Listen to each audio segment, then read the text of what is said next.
Hi there, it's Liam here from Rating the Races. So let's have a look at some of those handicap mark changes over fences. Starting off with one that we won't give much time, but Thunder Rock got £10. He's gone up to 156. He was rated 146, and he's not running in the old teamer off 146. A few people have suggested he wants smaller fields. He doesn't want smaller fields. Well, he might want smaller fields. But he's also never been tried over the right trip. 3 mile is his trip. 3 mile and a bit even.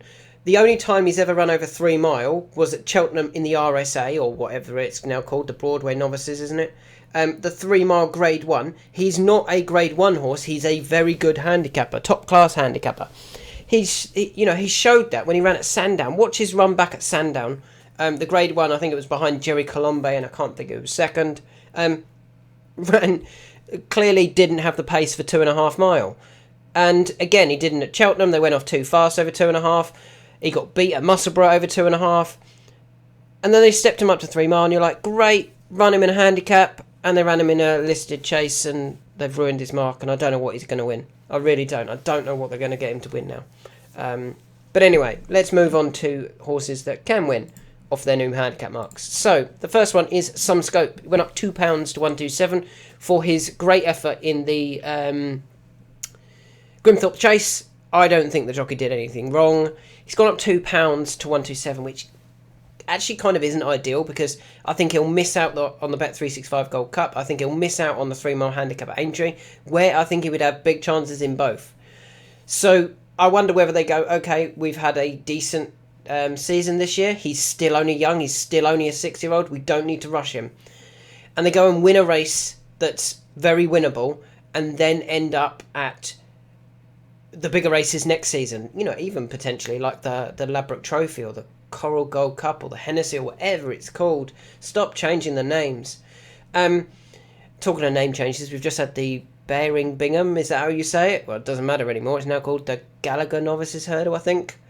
It's called the Ballymore to me. Anyway, back to Some Scope. So he's gone up £2 to 127. Where should he run? There is this 3 mile 2 handicap, the Weatherite Air Conditioning handicap at Cheltenham on Wednesday the 17th of April.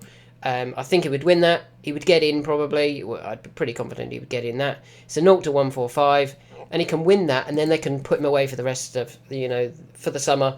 Have a good, enjoyable rest. Come back next season and really kick on again next season. I think there's plenty of progression still in this horse.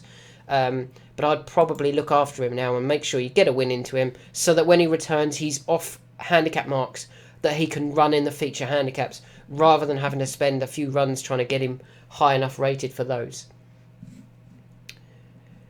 The next horse I want to talk about is Bill Baxter, who disappointed at Newbury, but did he disappoint? So he finished 6th at Newbury, well beaten on heavy going.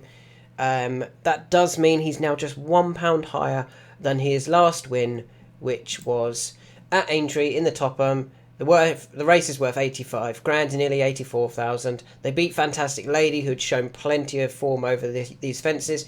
Guest Kill, Owl Dancer, well beaten. I mean, the Connections were probably disappointed in a way, in the fact that he went off the 9 to 2 co-favourite that day at Newbury on Saturday. But he's going to turn up at Aintree with a great chance. But I mean, this is where sometimes it's strange. You're running in a race worth 56, so it was kind of worth going for. I would have thought they might have been trying for that. But as it happened, they might have gone, well, he's not going to win, let's hold him up. They got him dropped £1, perfect. And he turns back up at Aintree off just a £1 higher mark. Yeah, nothing wrong with that at all. So that is on the Friday the 12th of April. It is the Randox Topham Handicap. And finally, the last horse that definitely catches my eye is Flash Cologne, or Flash Colonges, as you could say, if you want to read it, say it how it reads. It's interesting to read that Paul Nicholls has said before the race at Doncaster, before the Grimthorpe, that they'd been planning the return to the Scottish National.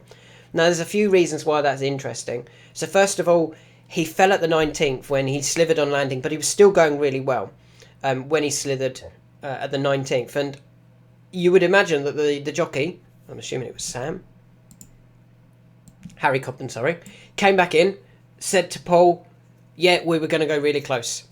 So they've worked at getting him back to that race. He then went to Ascot in December, didn't run great, probably over too short. If they think the 4 mile trip is what he wants for the Scottish National, that was probably too short. He then ran in the Grimthorpe at the weekend, and you've got to remember, only 2 finished in that, and I'm sure they looked after Flash Cologne in that as soon as his chance had gone, they looked after him. They probably didn't even want to win it, really. If they'd been planning the Scottish National, and he was at the time rated 132, just £2 lower than when he went off last year, why would you then go and win a race?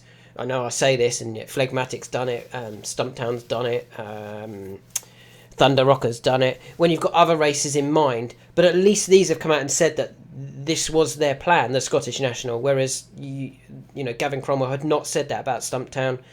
Dan Skelton had not made it clear that he was definitely targeting that Kempton race, and they just went there again because he's got good Kempton form.